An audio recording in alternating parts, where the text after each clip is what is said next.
آپ کے کان کیا سننا چاہتے ہیں. اگر ان کانوں کو کوئی گناہ سننے کا اگر ابھی تک شوق ہے تو اس کا مطلب ہے ابھی آپ کی تربیت ہونی باقی ہے. اگر آپ کے قدم گناہ کی طرف چلنا چاہ رہے ہیں تو اس کا مطلب ہے آپ کی ابھی تربیت ہونا باقی ہے. ابھی آپ زمین کے سفر سے اٹھے نہیں ہیں, ابھی آپ اسی جوہر میں پھنسے ہوئے ہیں, کمل کا پھول نہیں ابھی آپ بنے. تو جیسے جیسے انسان ان رحمانی صفات میں, انہیں رحمانی صفات کہتا ہوں, کہ آپ کا دل صاف ہونا, ایک دوسرے کے لیے مددگار ہونا. سرکار والد صاحب کا ایک بڑا خوبصورت فکرہ ہے, آپ فرماتے ہیں کہ فقیری بے ضرر ہونے سے شروع ہوتی ہے اور منفعت بخش ہونے پہ مکمل ہو جاتی ہے. پہلے آپ سے کسی کو نقصان نہ ہو, آپ سے کسی کو نقصان نہ ہو, اور دوسری بات کیا کہ آپ لوگوں کے لیے منفعت, ان کی بھلائی کے لیے کوئی کام کر جائے. تو یہ ہو گئی آپ کی پوری فقیری. کیا کہنا فقیری کو باہر سے نہیں آتی. ایک دفعہ مجھے یاد ہے سرکار والد صاحب نا, وہ آپ جانتے ہی ہوں گے, مچھ ہوتا ہے, مچھ ہے نا جی, درویشوں کے درباروں کے باہر لکڑیاں جلا کے درویش بیٹھتے ہیں, کہانیاں سناتے ہیں, آگ جلاتے ہیں جی, اور آگ کے ارد گرد وہ بیٹھے رہتے ہیں اپنے. اچھا مچھ جل رہا سی جناب, تو والد صاحب اور ان کے ایک چاہنے والے وہ چلے گئے جی وہاں پر مچھ میں بیٹھ گئے. اب وہ جو صاحب ساتھ گئے تھے نا, انہوں نے کہا والد صاحب بیٹھے ہیں تو ابھی اٹھیں گے تو ہم چلتے ہیں. وہ والد صاحب وہاں پر بیٹھے 3 دن بیٹھے رہے. اللہ اکبر. وہ 3 دن کے بعد جب وہ اٹھے نا تو وہ مچھ جیسی ہی کیفیت ہوئی ہوئی تھی, جیسے آگ لال ہوتی ہے, آپ کی آنکھیں بھی لال ہوئی ہوئی تھی. اس میں سے وہ اڑتی ہے, راکھ اڑتی ہے, وہ والد صاحب کے بھی سارے بدن کے اوپر, کپڑوں کے اوپر راکھ آئی ہوئی تھی, راکھ کے انسان بنے ہوئے تھے اس سارے. اب وہ بندہ بڑا حیران کہ اتنے سوٹڈ بوٹڈ واصف صاحب, اتنے ڈیکورم والے واصف صاحب, یہ کدھر درویشوں کے ساتھ اتنا ٹائم ضائع کر دیا آپ نے. تو اس نے کہا کہ واصف صاحب یہ بتائیں 3 دن آپ بیٹھے ہیں یہاں پر, کیا ملا آپ کو یہاں پر؟ آپ نے کہا اچھا اب ایک بات بتاؤ, تم بھی تو میرے ساتھ 3 دن یہاں پہ رہے ہو, وہ کھانا ملا؟ اس نے کہا جی لنگر چل رہے ہیں, کھانے آ رہے ہیں, کھانے کھا رہے ہیں. انہوں نے کہا اچھا پھر یہ بتاؤ کہ 3 دن تم نے کوئی گناہ کیا؟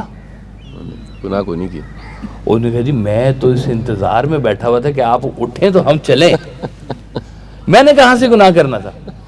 تو آپ نے کہا بس یہی تو درویشی ہے, کہ آپ کو کبھی زندگی میں ایسی کیفیت مل جائے گناہ نہ کر, جہاں پر آپ کو گناہ کرنے کی آپ کے پاس وہ تمنا ختم ہو جائے, آپ کے اندر وہ موقع ہی ملنا بند ہو جائے, تو کتنا بڑا احسان ہے مالک کا آپ کے اوپر. میں کہتا ہوں کہ درویشوں کو پہلے جاتے تھے جنگل میں, جا کے ریاضت کرتے تھے, اپنی عبادت کرتے تھے. اگر تنہائی کا موقع آپ کو یہاں پر بھی میسر آ گیا ہے نا, غنیمت جانے اس کو, اور اپنی ذات کے حوالے سے کام کریں.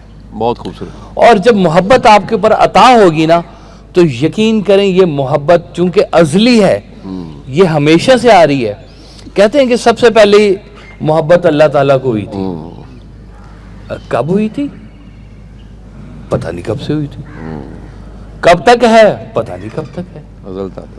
وہ خالد احمد کا ایک خوبصورت شعر ہے کہ ابھی مٹی نہ کھنکی تھی, ابھی پانی نہ برسا تھا, مگر بزم عناصر میں تیرے ہونے کا چرچا تھا.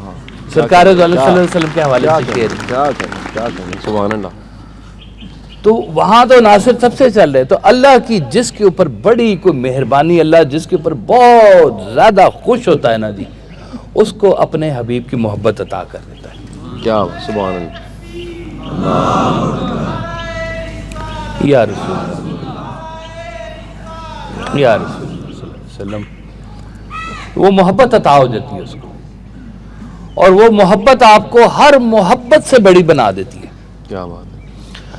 تو سرکار والد صاحب کا نا ایک شعر ہے کہ رحمت نے تیری مجھ کو گلے سے لگا لیا, میں ڈر رہا تھا ورنہ حساب و کتاب سے. رحمت نے تیری مجھ کو گلے سے لگا لیا, میں ڈر رہا تھا ورنہ حساب و کتاب سے.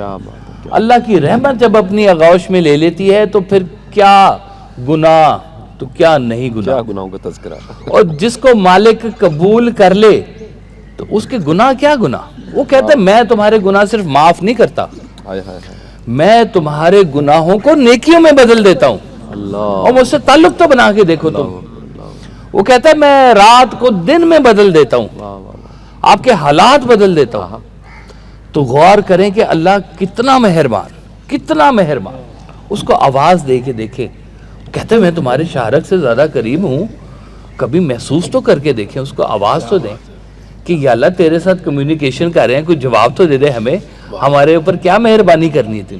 وہ کہے گا اچھا کہ میں تمہیں غور کی طاقت دیتا ہوں, اپنے اوپر غور فکر کی طرح. میں تمہیں محبت عطا کرتا ہوں, محبت پھیلانی شروع کرو. واہ جی واہ. یہ اللہ کا طریق ہے, یہ اس کا اسلوب ہے. اور وہ سرکار دو عالم صلی اللہ علیہ وسلم کی محبت عطا فرماتا ہے. جس کو وہ محبت مل گئی اس کو اللہ کی رحمت مل گئی. وہ کہتے ہیں کہ سجدے میں ہوں جب آنکھیں پرنم اور نام محمد آہوں میں, ہاں ہاں.